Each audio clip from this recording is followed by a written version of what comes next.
he says, it's a book for your whole family if the name of your family is the fucking Manson family. God.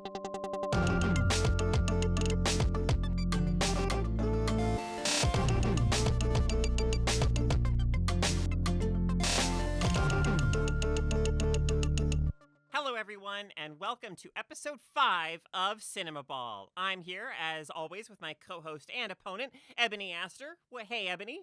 Hey, Carolyn. Carolyn, Hey. can you Yes. hear it? No, you cannot hear it. What you are not hearing is the sound of me coughing and wheezing on the mic. I am once again back in the land of the living, ready to dominate in Cinemaball. Well, all right. You know what they say about Cinemaball? It's like Cinemaball is like 90% psychological. So, I think you may have just gotten an edge on me there with that boast. I think I'm feeling a little intimidated now. Oh, yeah. So you may have the way that I win in advantage. Cinemaball is by trash talking my opponents to the point where they don't know where they are. Yeah. All right, so those of you who may not know, Cinemaball is a ridiculous excuse for Ebony and I to talk about movies.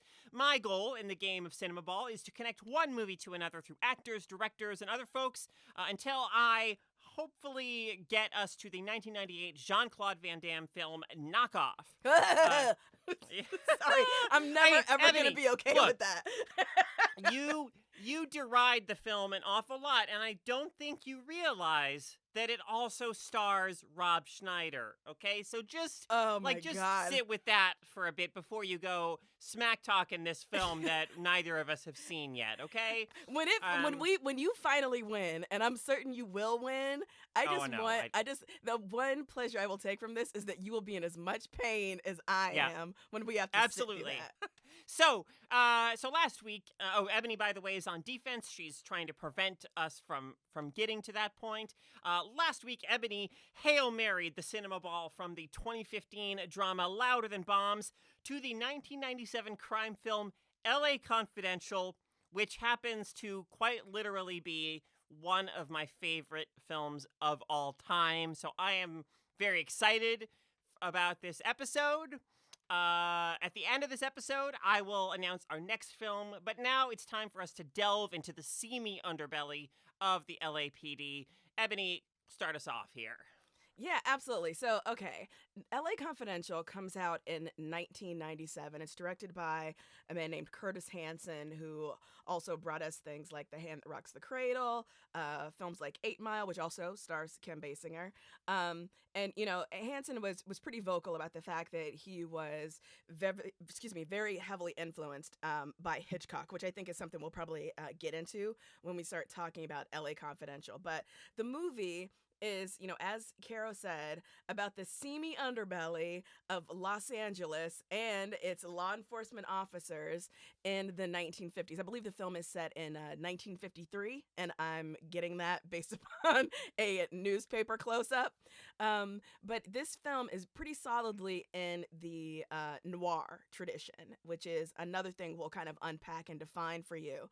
But it's a film about these cops with various motivations, various different kinds of backgrounds and skill sets, and the ways in which their disparate backstories and methods of approaching, issues like morality and justice combine to help them expose or be trapped by the corruption at the heart of this film. There's murder, there's drug dealing, there's politicking, there's some great fashion, there's Danny DeVito doing amazing voiceovers. Yes. This film has it all. But I want to start, Carol, I want you, I'm very interested in the fact that this is one of your favorite films. Yeah. It's a fantastic film. Like I'm not surprised on that level, but I'm surprised that actually I shouldn't say that I'm surprised. I'm just interested. So walk me through why this is one of your favorite films. And was it something you saw in the theaters when it came out? So I actually saw it first. There was in 1998. It was released theatrically in 97, I believe, and I saw it in a screening at my college, in like an auditorium at my college, in 1998. And I have to say, the first time I saw it, I came away from it and I was like, I think that movie was good, but also like I had, I was so caught up in trying to follow the rather labyrinthine, Yeah. twisty plot that I wasn't able to just like exist in the moment to moment of the film, right? I was kind of like, my mind was like, wait, so that guy was, whatever, like just scrambling to keep up. Mm-hmm. So the second time I saw it, I basically, like, all that stuff fell into place perfectly, and I realized how immaculately constructed its kind of mystery is and how well it all fits together.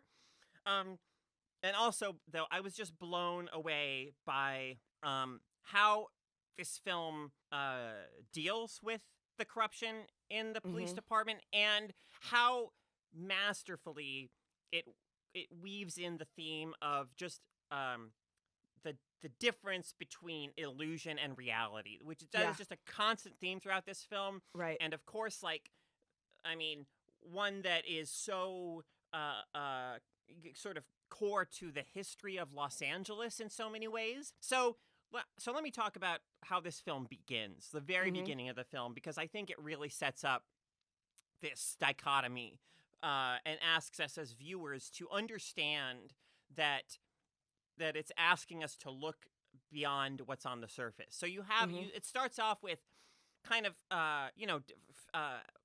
archival footage of sort of, I think, probably 1950s LA and the surroundings, and you hear Sid Hutchins, the Danny DeVito character, doing a fantastic voiceover, and he's like, come to Los Angeles, the beaches are wide and inviting, the orange grove stretch as far as the eye can see, every man, there's jobs aplenty. Mm-hmm. Every man can get his own house, and in that house, a perfect American family. So obviously, like, totally selling the illusion of Los Right. Angeles as this kind of like promised land for this wholesome place for the American dream. And also, as a bonus, hey, there's like the glitz and the glamour. You might meet a movie star, or this or that. But then he kind of shifts gears, right? Mm-hmm. And he starts talking about the other, like,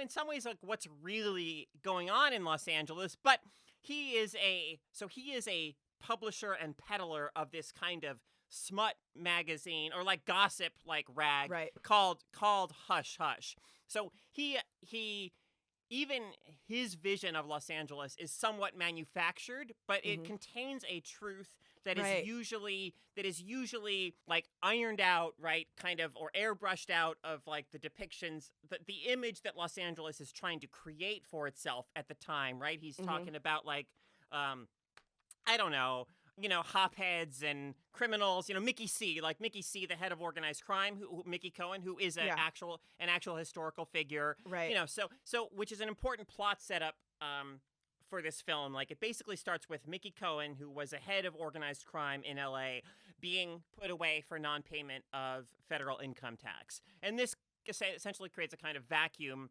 in the organized crime world of Los Angeles that the film then, the whole story of the film is to some degree concerned with Mm-hmm. what happens with that vacuum. So also during that opening montage, you've got this song. The song being played is Accentuate the Positive. Mm-hmm. So, which just, again, is just another, like, I think, brilliant on Curtis Hansen's part, or whoever was the sort of musical director on this film, like that contrast between this song that's just this kind of like song that's very much sort of about just looking on the surface level of things and kind of, yeah, things are great, accentuate the positive, eliminate the negative. Right. Which is all that Los Angeles was trying to do as a city at that time, right? It was trying to market itself in that way. And yeah, and so, but that theme of the difference between, again, illusion and reality, it runs throughout this film so brilliantly that, to me, because the film is so clear about establishing that, it actually ends up seeing things and presenting things much more clearly and truthfully and honestly than so many films do, right? Because it acknowledges that that dichotomy and is honest about it. Yeah, one of the things that I think is interesting is that so Danny DeVito's character, as you say, peddles this, this gossip rag called Hush Hush. Mhm. And what's clear is that although he is, largely responsible for some of the more seedy stories that he publishes because he engineers them, right? So he will say, yeah, like I've got this gigolo that, I'm setting up with a politician, or, I have arranged for this drug dealer I know to sell some weed to this, up and coming actor. So he'll get, Jack Vincent, this police consultant, to go do a bust that he can then photograph and write a story on, right? So he engineers a lot of these, moral failings, but nevertheless, they exist all around him anyway. He is, to some extent, exposing the truth in them. And although he and his readers kind of willfully engage in the lie that they are exposing the corruption and the darkness at the heart of Hollywood, they depend upon that darkness and that corruption, Yeah. right? Like there's a nonstop appetite for it, in the same way that officers like Bud White or Ed Exley depend upon there being cops who are not like them to know what kind of cops they are and what kind of men they are. Because without those cops, without those other kinds of men, their form of masculinity or their form of discipline is illegible and incomprehensible, right? Like Bud White only makes sense as a good guy if in fact there are men who are worse than him. Right? Because I mean, he is like a tough, he beats people, he engages in these extrajudicial, like the torture and occasional, like murder of Right. people, right? And that only, can be passed away or excused if there are men who are worse than him. Well, right. Yeah, but I mean, see, the thing for me, and this is where I get into the difficulty of like, because I don't think the film could be much more clear in a lot of ways about the fact that we should see Bud White and Ed Exley as like deeply flawed, like deeply flawed, fucked up characters, and that sort of, that in the end, like the final sort of shot where Exley is sort of decorated with this medal, and he's sort of celebrated as this hero, that we as the audience should see like how kind of hollow that is, right? Because we know the political machinations and how the LAPD is purely creating an illusion to protect itself from the truth. Yeah, and yet absolutely. But then at the very end, we see Exley having a conversation with Lynn, right? Who now is wearing a shorter, more Donna Reed-ish domestic kind of hairdo, if we can call it that, right? And she's about to leave to go back to Arizona. Bisbee. With Bud White, right. And so there's a way in which that's framed as not to put too fine a point on it, but like the happy ending, right? So Lynn and Bud are leaving together. He has survived, contrary to our expectations. And I have to admit, part of me was fucking horrified for Lynn, because I'm like, her two choices are Ed Exley, who, by the way, Guy Pearce, could he have been better cast as the Weasley Ed Exley? Like, he's absolutely perfect. He's in this so role, good. But essentially, like a man who has sexually assaulted her versus Bud, a man who claims to love her with this very harmful love. I mean, he has beat her up. Yes. Yeah. And so that's what I'm saying is to me that the ending should ring somewhat hollow. We should feel somewhat of like a sinking feeling in our hearts at this is the reality that these people have available to them. This is what Lynn has available to her.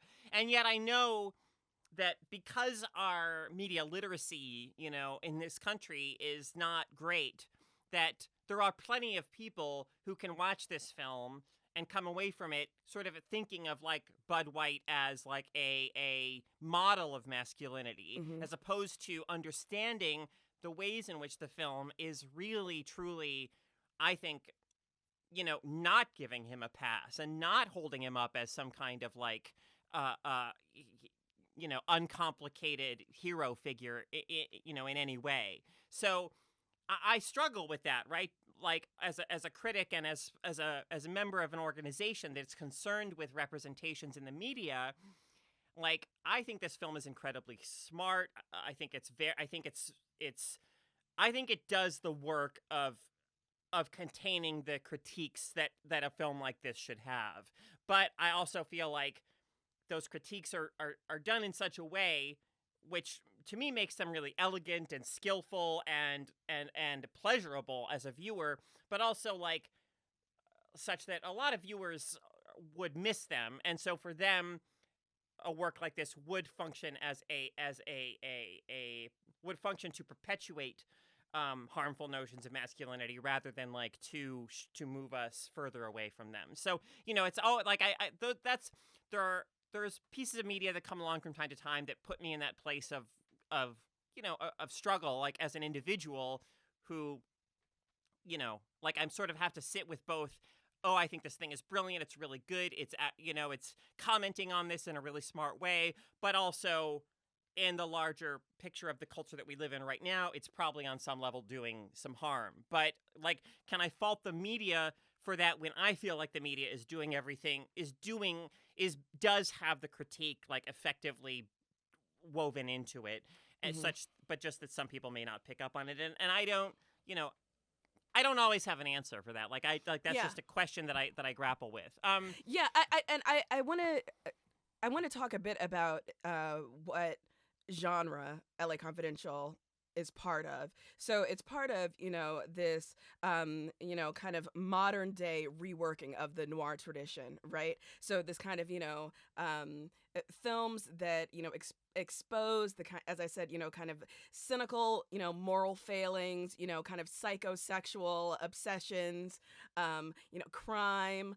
There's often some really interesting, comments about gender and what makes for a man or a woman in noir. We know the term because of, films and detective stories, set largely 40s and 50s.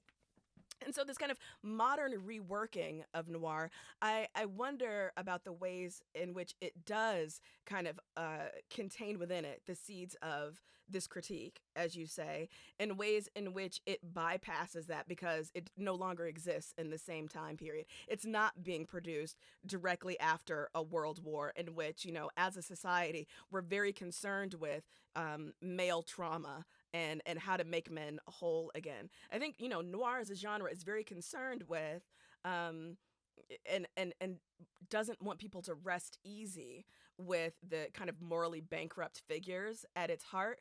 And I do think there's, that LA Confidential is setting up that same kind of scaffolding. But as a viewer, I was kind of left with that final moment of watching, Lynn prepare to drive Bud away, thinking that it was not as clear as I would like it to have been that she was trading one prison for another. Because, before this, she has worked for what's his name? Pierce Patchett, right? Yeah. As one of his, stable of, sex workers who have been made up to look like movie stars. So right, so that's one of the many ways in which, again, that difference between illusion and reality and how illusion is sold, right?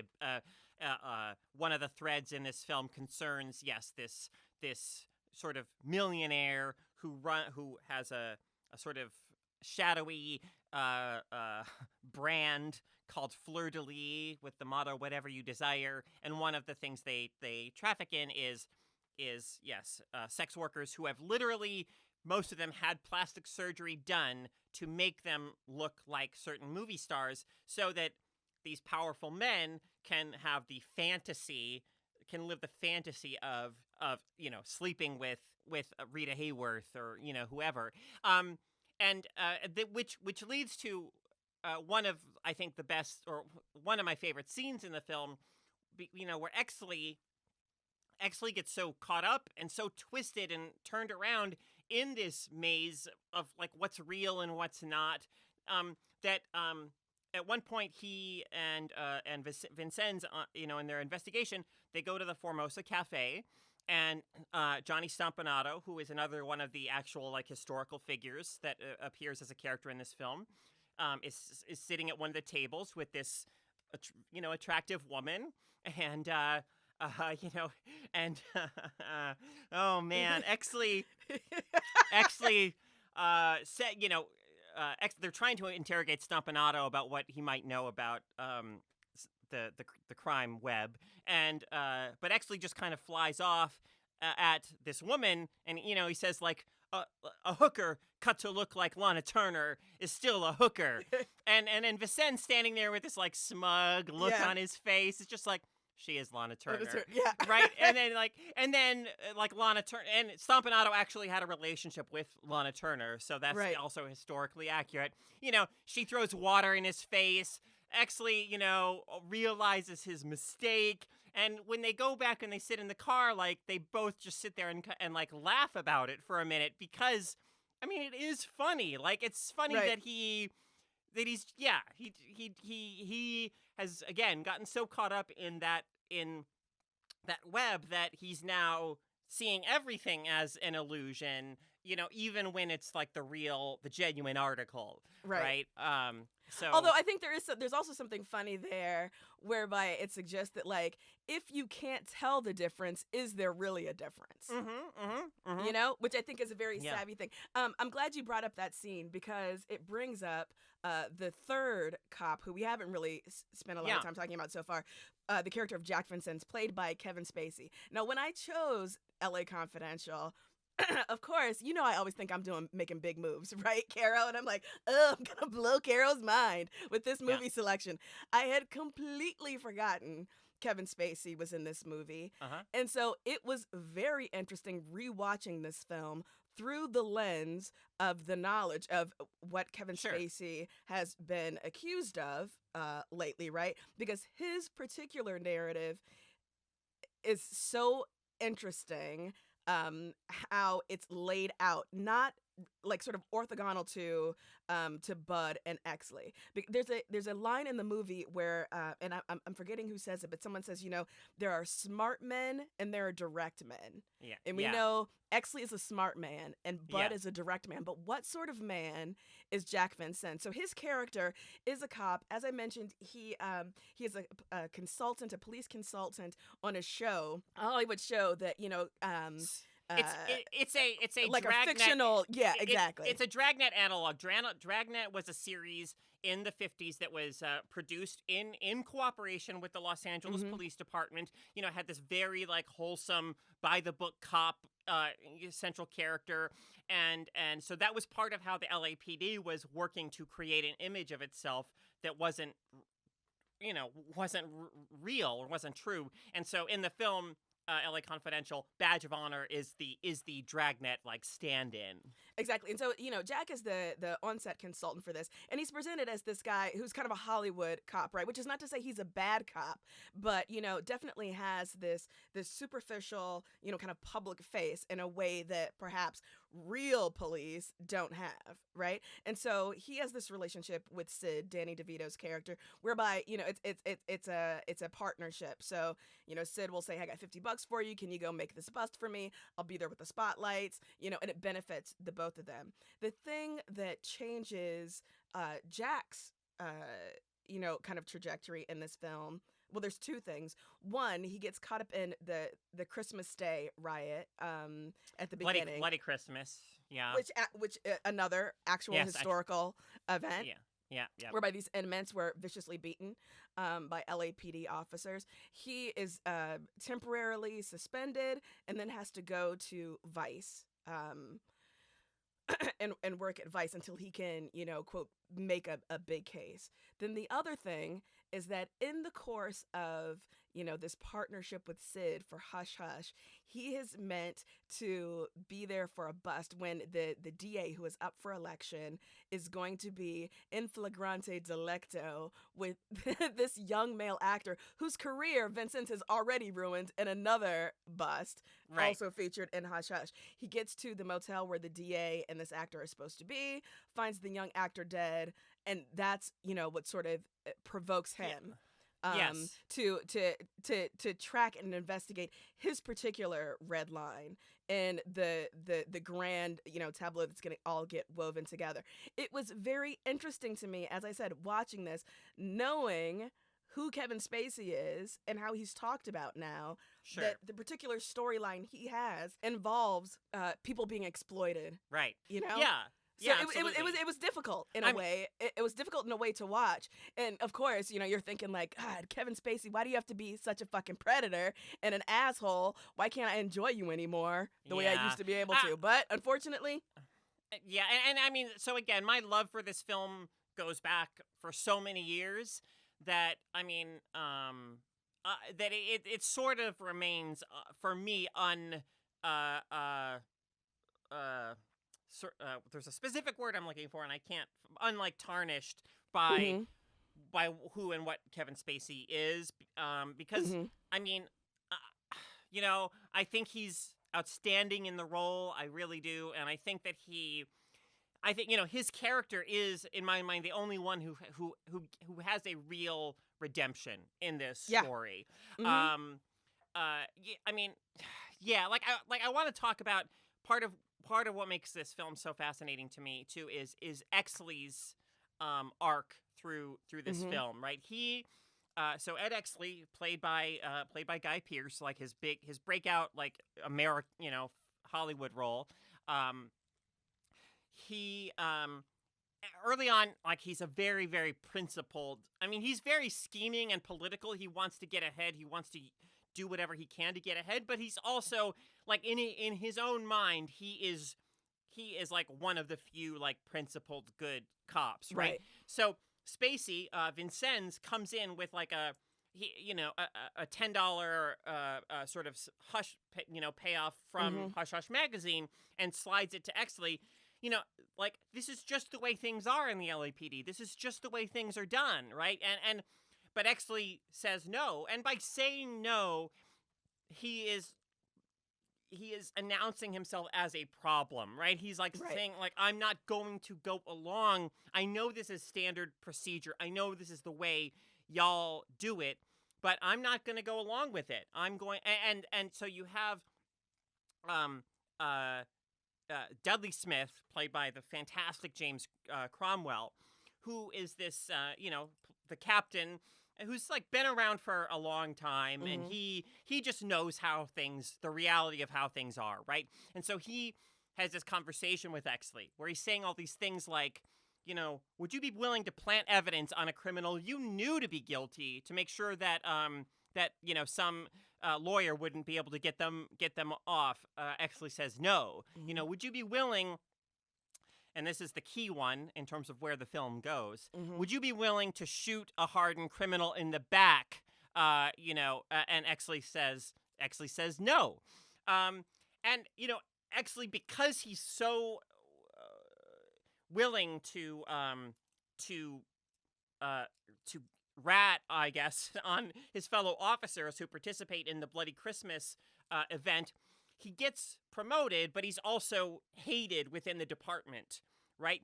Until 3 suspects in a crime of which they're totally set up for. They're not guilty of the crime at all, but they escape, perhaps, or are let out maybe to be killed essentially. And Exley hunts them down and things. He doesn't mean to kind of kill them, but when he gets to the crime scene, a bottle is knocked over. The person he's with, who we later learn is deeply corrupt, and shoots one of them, and then it turns into this firefight, and Exley ends up killing the suspects. One of them runs into an elevator, just desperate to get away for their own life, and Exley just jams the shotgun in there and pulls the trigger. It's not what we would in any way think or call by any stretch a justified shooting, Right.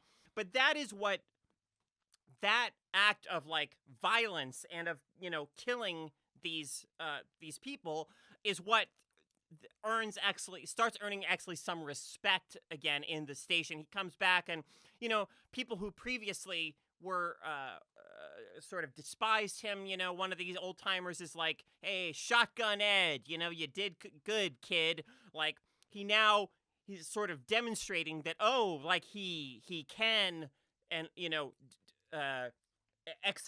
use brutal, unnecessary violence, Right. particularly, and the suspects are black, Mhm. right? So and they were actually framed for the crime, because they are black and because they have criminal records. But Exley doesn't really know that yet. But nonetheless, like that way, and then so toward the end of the film, I know you're trying not to confuse Excellent. the listeners, but the fact is, if you haven't yeah. seen the film, you're just Yeah, going to be confused. Yeah, absolutely.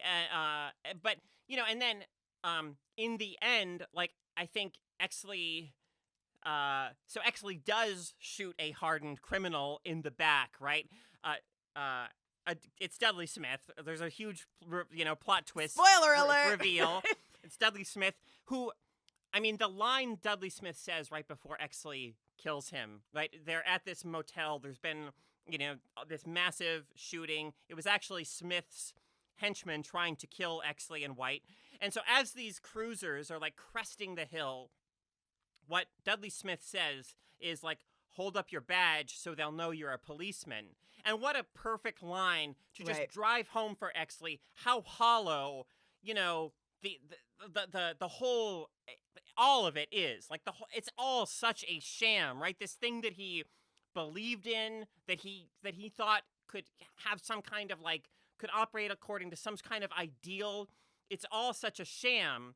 And yeah, because the difference is not that, you will have done something differently. It's that the interpretation, the meaning of it changes based upon who you are believed to be, right? That, yes. Dudley Smith, in that initial conversation with Exley that we see, says to him, or tries to emphasize to him, like, violence is a necessary adjunct to this Right. job. And if you Yeah. are unable to execute that, you will Yeah. be unable to perform this role. And so, Yeah. we're supposed to think of Exley, as this, righteous and morally upstanding man. But of course, he thinks of himself. We know that exactly. he thinks of himself that way. I mean, I don't know if we are.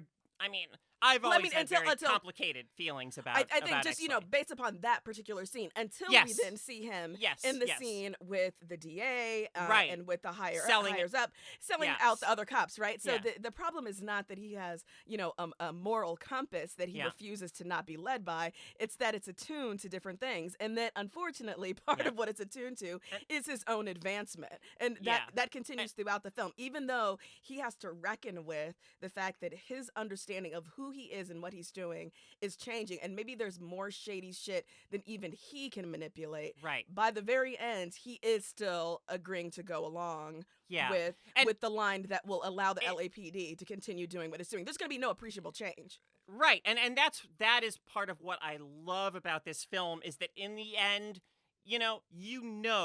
that the rotten to the core machine that is the Los Angeles Police Department is going to soldier on. The machinery will continue, unhindered. That Exley, as an individual, cannot and will not affect any kind of systemic change, and it, and of course history bears that out, that the Right. LAPD continues through the decades to be this oppressive, organization, this deeply corrupt, oppressive organization. So, I mean, there's something, I love endings that, sometimes I describe it as, there's some of the most satisfying endings to me are the endings, they're so satisfying specifically because they refuse to be traditionally satisfying, right? Mhm. It's like their determination to remain unsatisfying is what makes them satisfying to me. Like that is like LA Confidential is a prime example of that for me, where you just know like, oh, that's the LA police department is fucked up and it's gonna stay that way. Have you read the book? So this film is based upon James Ellroy's novel LA Confidential, which is part of his LA series, of which like the Black Dahlia is probably the most famous one.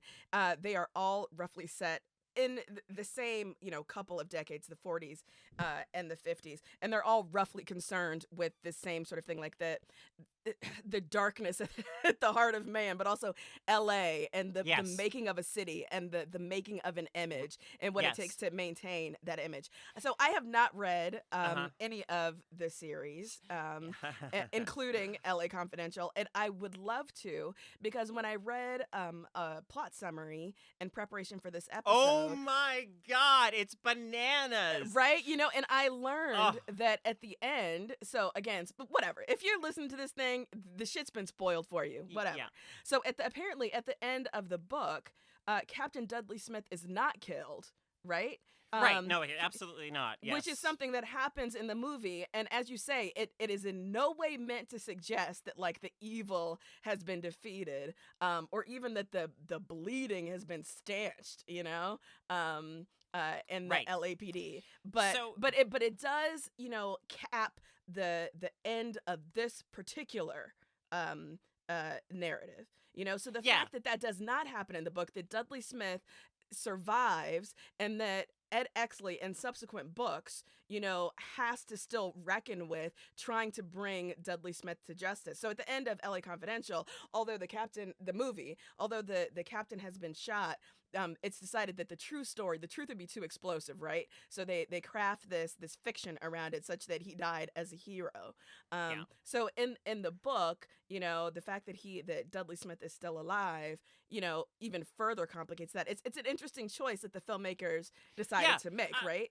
So I have read the book, and I think that this film is one of the most brilliant acts of adaptation that I have ever, seen, because the book is such a sprawling fever dream, and I mean, like, okay, so, just as like one little example from what I remember, I read the book like quite some time ago.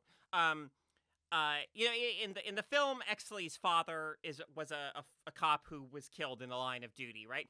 In the book, I believe it's his brother, and his father is essentially like a fictional stand-in for Walt Disney.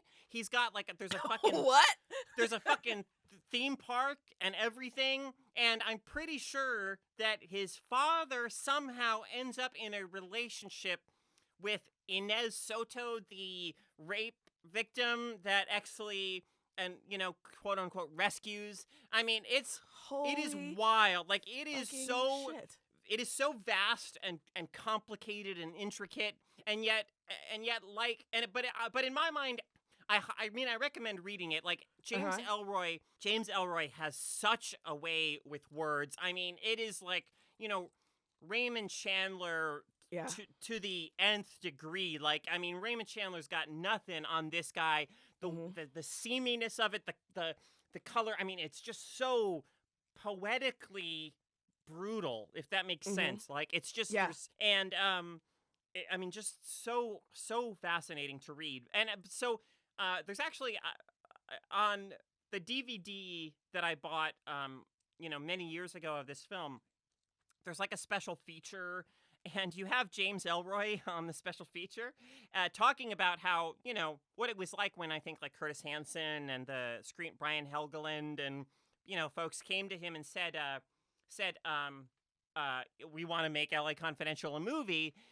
James, do my best James Ellroy impression. He's talking about how he thought the book was like basically unfilmable, and in the form that it is unfilmable. But the screenwriters did do a masterful job of retaining the themes of the story and turning it into its own thing as a film that stands on its own really well. Yeah. But he says at one point, he's like, "It's oh God," he says. People, are you donating to the Feminist Frequency campaign? Because the more you give, the more of this that Carolyn can do. He says, it's a book for your whole family if the name of your family is the fucking Manson family. Something like that, you know? And anyway, so yeah. So I think it totally makes, because LA Confidential, the film, was not being produced as part of an Elroy universe where they were going to make like other films before and after, like related to it. It makes, I think it's smart that they have at least some resolution by having Exley kill Smith, right? Like, so that this story can stand better like on its own as a film. Yeah. No, I just think, like, the whole Elroy mythos is fascinating, right? Yeah. He's one of those authors who, for better or for worse, cannot escape, the realities of his own biography and the way that affects how people understand his work. So I won't go into it here. If you are interested, I encourage you to, fucking Google the guy, whatever. If you don't already know his backstory. His sort of memoir, My Dark Places, is it's fascinating. It's, just to lay out the premise, because, I am going to reveal a little bit about James Elroy here. Yeah. So his mother was murdered when he was a young child in Los Angeles. The crime was never solved. And as an adult, as a successful, crime author himself, who's gone through so much wild shit by this point, like his... He pairs up with a retired LAPD, detective to investigate and try to solve the murder of his own mother. It's a fascinating memoir. It's so anyway, there's that. We should do a bonus LA Confidential book club to go along with episode 5 of Cinemaball. Not anytime soon. Yeah, I mean, but that I book feel like is... there is a lot of stuff we could continue to talk about, and I know that people were very excited to have us talk about this particular film, and a lot of people who were introduced to Elroy through this movie, who then went on to read the books, like. Those conversations happen over the course of hours and days. It's not something that you get through in like 5 minutes and you're like, yeah, so, I like that guy, whatever. But yeah, so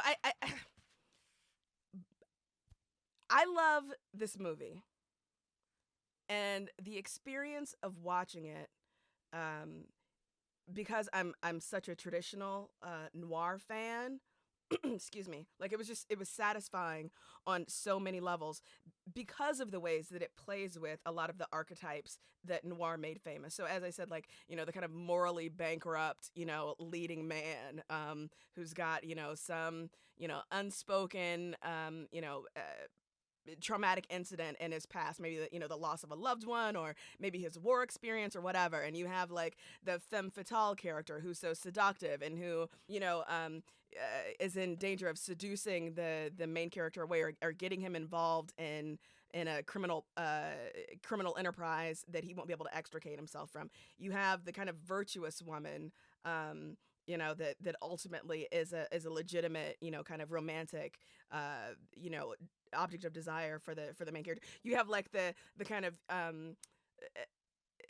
often campy villain, with these, maybe like pseudo European mannerisms and stuff. Like I love the way this film both traffics in those archetypes and doesn't traffic in them, and yet is nevertheless so incredibly recognizable as a noir film. The way it plays with, like, it's just completely masterfully done, even though it's it's not shot in black and white. It's not about some down on his luck PI who's got a bottle of rye whiskey in his desk. Nevertheless, it's recognizable as a noir film, and I just found that fascinating. And noir, I think part about the thing about noir is noir itself was so much about constructing illusions, and or the illusion of often the illusion of the illusions around women, right? A woman as like how dangerous it could be the image a woman creates of her, to be seduced by the image a woman creates of herself, and you Right. fall into that trap, and then you're screwed. It was all just part of some scheme or some ploy. Yeah. But so there's a line in this film, where Lynn Bracken says to Ed Exley that Ed Exley is like, he can't understand why she's seeing Bud White, right? It just like it seems like it just doesn't make any sense to him. Right. And she says, I see Bud because he doesn't know how to disguise who he is, and which made me think, like, is Bud, as among the like main sort of cast of characters in this film, is he like the one, at least like kind of authentic, person, the one person who doesn't really know how to create an illusion around himself? Right. I mean, maybe. Yeah, which doesn't obviously excuse any No, of no, his no. behaviors. No, but not the at fact all. the fact that he is unable to hide who he is. His face displays every emotion. Yes. He is unable to not act out when he's angry or feeling passionate or whatever. So yeah, I think that's absolutely true. One thing we have not discussed in this movie, excuse me, is the role race plays. So you touched on briefly how the three suspects for what's called the Night Owl Diner massacre, in which a bunch of people are killed in this diner, one of whom is a cop who has just been sort of disgracefully kicked off the force because of his participation in the last to be fair, horrible thing that went on. He got rotten fitness reports from every CO he ever served under. That's right. So that's right. No big loss to the force. Yeah, so it turns out that he's, kind of, woven into the shit, the sickness that's underlaying the department and the town at large through and through. But so the suspects who are set up, who the town and who we, the audience, are supposed to believe are culpable, at least initially, are three young black men, three Negro juveniles, as they're called in the film. And the way that they make such convenient patsies. They do, right? and like the way that so they have the meetings of the officers where their like assignments are doled out, and in all of these cases, I mean, either like Smith or the police chief who would be Chief Parker, he's not named as Chief Parker in the film, but Chief Parker is who that would have been, and Chief Parker was definitely responsible for driving the LAPD to be even more like violent toward minorities than it was before. But they're always they always say things like our justice must be swift and merciless, like to get the men riled up, basically, pretty much to go out there and just and basically kill them, right? Like, I mean, it's the line, use all necessary force. Use all necessary force. The people of Los Angeles demand it. Yeah. So going in that because these three Negro juveniles fit the established pattern for who they believe, would be responsible for a crime like this, any evidence, even if the evidence hadn't been manufactured, but any evidence that pointed to a more complicated understanding of the crime or alternate suspects is going to be dismissed or just completely, rendered invisible completely, right? Justice will be served, but only a specific form of justice and against certain people. And of course, the film starts with the Christmas Day riot in the prison. Or the beatings, and that's against some Latino citizens who have been accused of, is it killing a cop or? So it's very interesting, right? Because actually, like the most of the cops, they're drinking. It's their Christmas party. And they're using all this racist rhetoric, like, these taco vendors, right? Yeah. And each time you hear about what they did to these two cops, it's like the story is like gets worse and worse, like a game of telephone. So, it's like, you hear about Helenowski and Brown. Helenowski lost an eye, and they're reading Brown his last rites. And actually, is always there, like, they're at home with like cuts and bruises, guys. Yeah. Like the story is it's purely obviously a a desire to let out steam on these Mexicans, like specifically because they're Mexican, Right.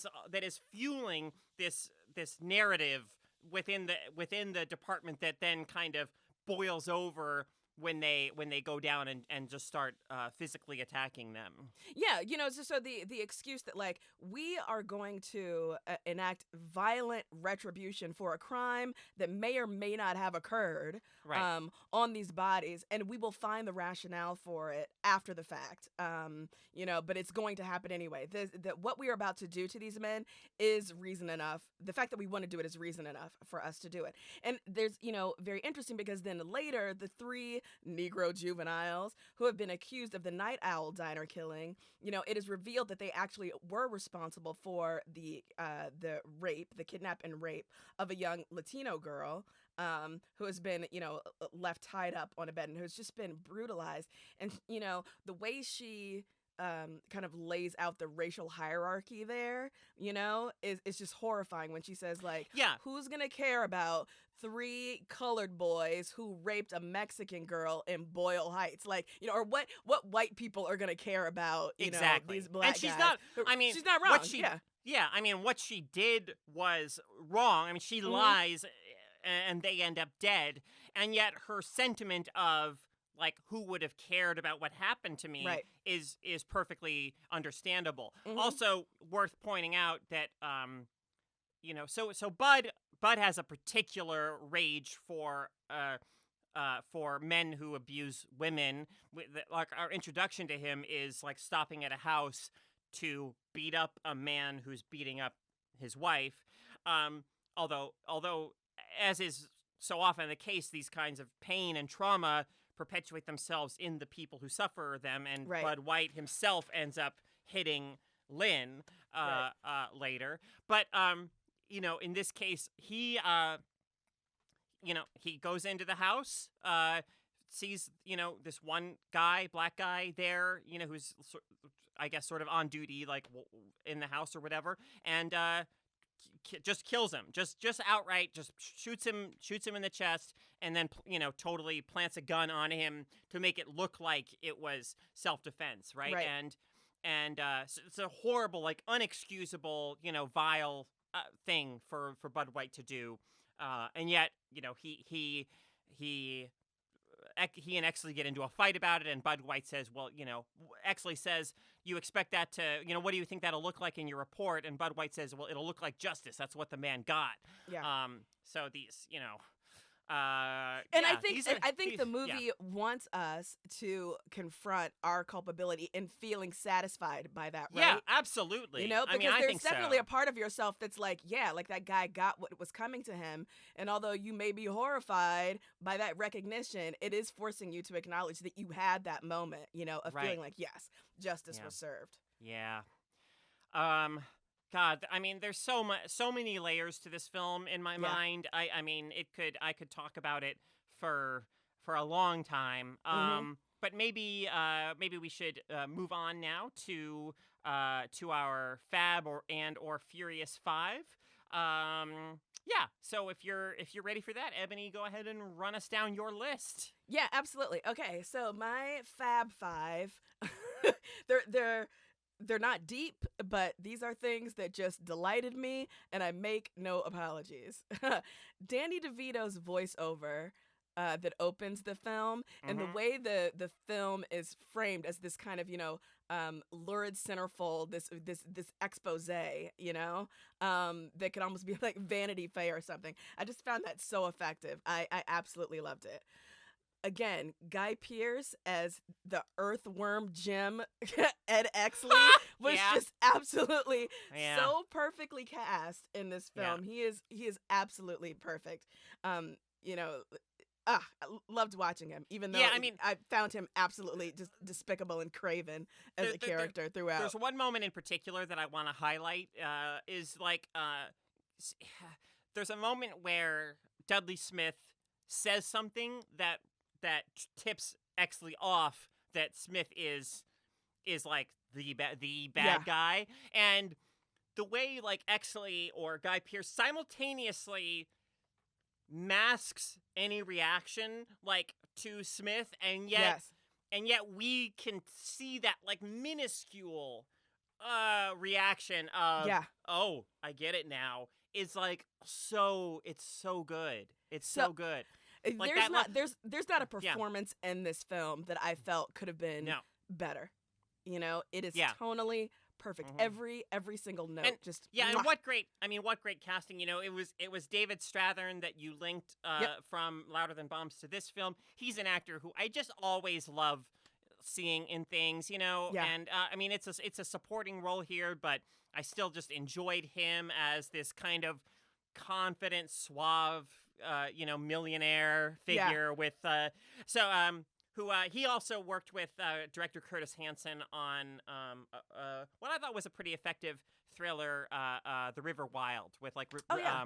Meryl Streep and Kevin Bacon and stuff. But yeah, anyway, David Strathern is one of those one of those actors rather, who is so effective, but in many ways can be hampered by his looks, the physical way that he looks, such that if you come across that dude, you're always slightly suspicious of him. Like, he just doesn't have like an open, Right. kind of expressive baby face. He looks like he might be up to something. He looks like he's smarter than you, Yeah. and that he's gonna pull something. So, and he probably is.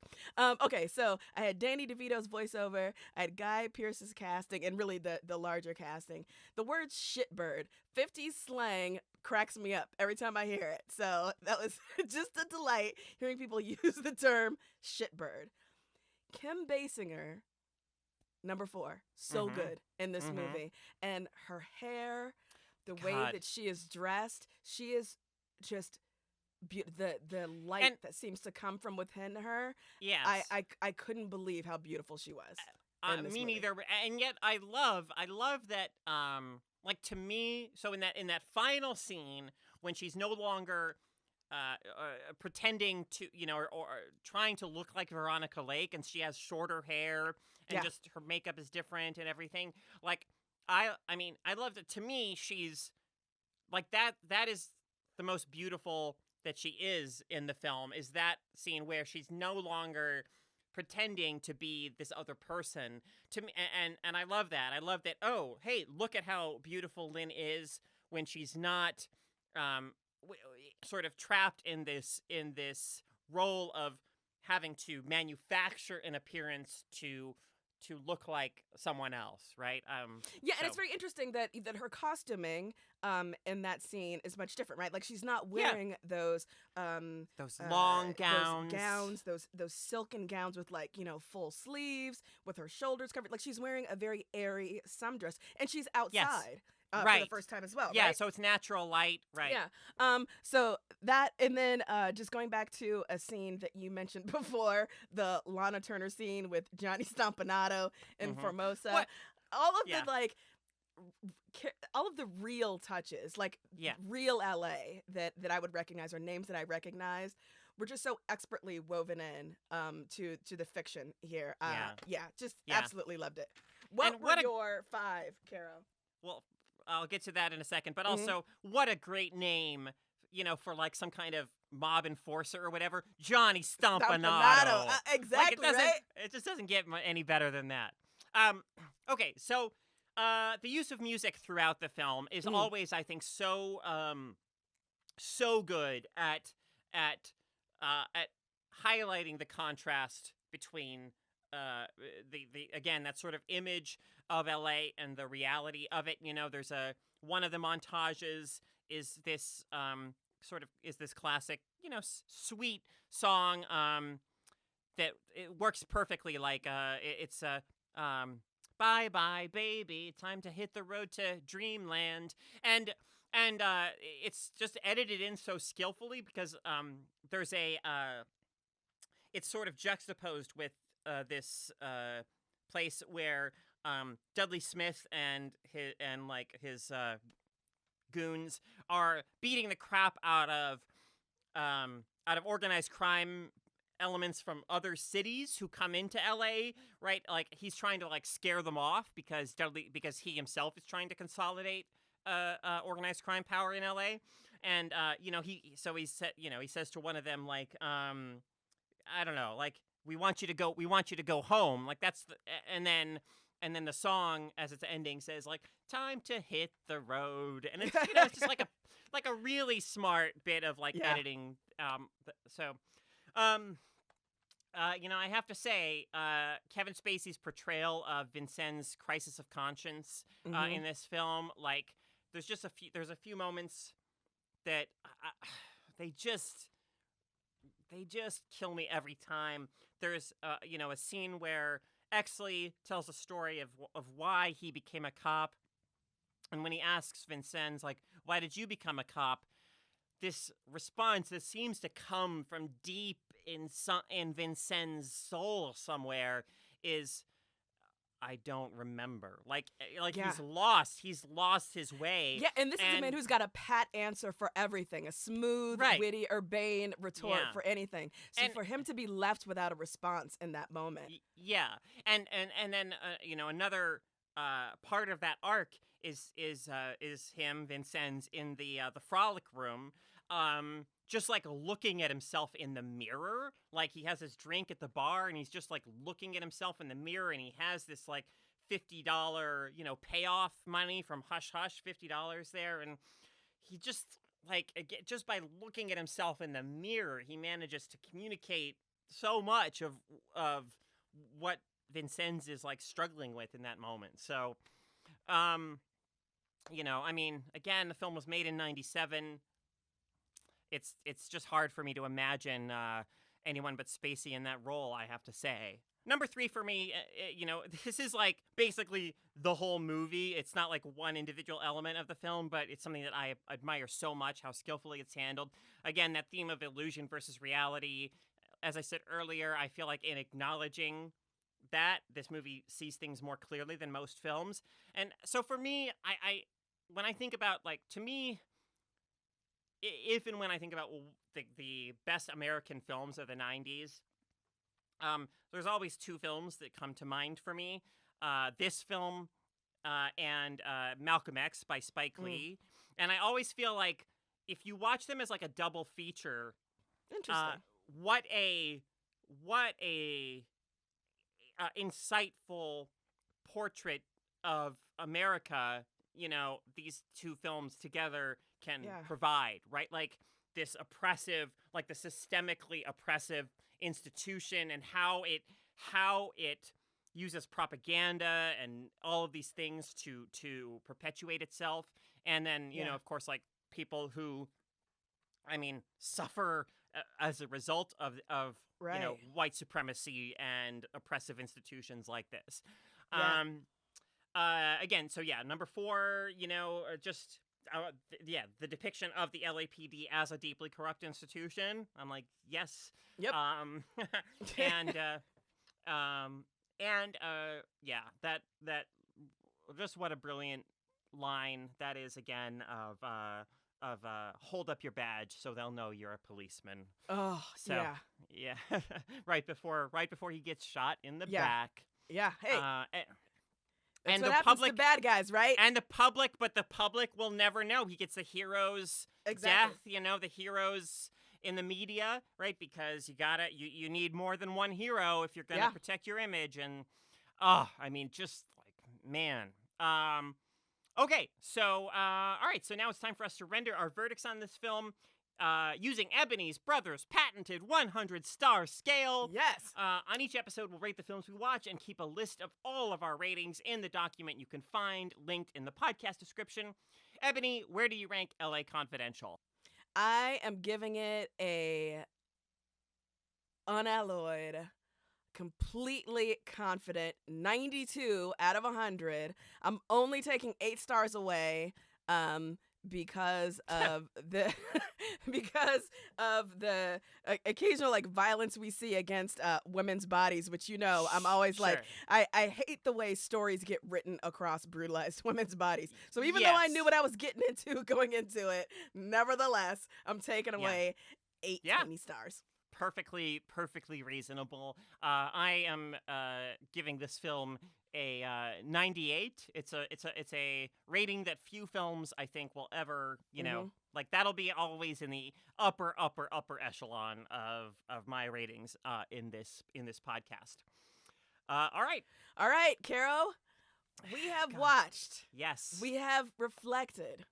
We have Yes. chopped it up about LA Confidential. We sure have. What are we watching next week? All right, so it is stupendous the number of options a film like LA Confidential opens up, because I mean the filmography of Russell Crowe, the filmography of Guy Pearce, the filmography of Kim Basinger, the filmography of director Curtis Hanson. I mean, I was for a moment I was tempted to go with a film called Wonder Boys that Hanson directed after this, which I think is quite a nice little gem of a film. And I was thinking that by selecting Knockoff as the goal film here, I think I've put myself on hard mode a little bit, because that film exists in this space where it's kind of it's particularly difficult to link to, because the only actors who might have some crossover with a lot of Western films are Jean-Claude Van Damme, Rob Schneider, Leela Rochon, I guess. And and most of the cast, the crew, the director certainly typically work in, a realm of cinema that doesn't often connect with the films that we're watching. I would love it if you wound up having to link through Leela Rochon and waiting to exhale or something. Right. I guess I should expect that. So I may end up aiming for the field goal option that we established in the rules. Like, if I can get just one film away again, I did with a kickboxer, that maybe I'll just convert that into a field goal and say, I gave it my best, and let's hand the ball over. But anyway, be that as it may, after tremendous amounts of consideration and debating with myself and feeling overwhelmed by the range of choices, I've settled on a film that that I liked quite a bit when I first saw it as a kid, and now expect upon revisitation to find it tremendously racist and sexist and problematic in numerous ways. Oh no! What? Linking via Danny DeVito, our next film is the Robert Zemeckis 1980s thriller Romancing the Stone. Oh my God! With Michael Douglas and Kathleen Turner. Oh wow! On an adventure. Yes. Have you seen this film? Yeah, when I was a kid. Yeah, oh my God. Okay. Same, yeah. Of all the directions you could have gone, I don't know why I keep being surprised. You always toss it way into left field. I feel like the last two films have been quite serious. I wanted us to do something that's a bit more, swashbuckling, for our next film, a bit more fun. So yeah, we're gonna do Romancing the Stone next. All right. I cannot wait to Photoshop our pictures into that movie poster. Oh my God, it's gonna be great. It's gonna be great. Excellent. Oh my God. Well, Caro, once again, you have given me so much to think about and do. I cannot wait to talk to you next week about Romancing the Stone. Before we say goodbye, folks, we want to take a quick moment to mention that everything that we do, everything Feminist Frequency produces, including this very podcast, it costs money. And we can't do any of the stuff that we do without your support, our fantastic listeners, readers, viewers, and fans. Throughout this month, the month of May, we are running our annual fundraising drive, and this year we have set an ambitious goal of $35,000 to help us keep doing the work that we do. Please visit feministfrequency.com/donate. Help us keep producing Boogle House podcasts like this one, in addition to some of our more serious work, like the writings we have up on the website, some of the, critical media discussions we have in our web series, all of the stuff that Feminist Frequency produces, we need your help to keep producing it. That's going to do it for us this week, folks. Thank you so much to Simplecast, which hosts both this podcast and our flagship show, Feminist Frequency Radio. We will see you back here next week for another round of Cinemaball.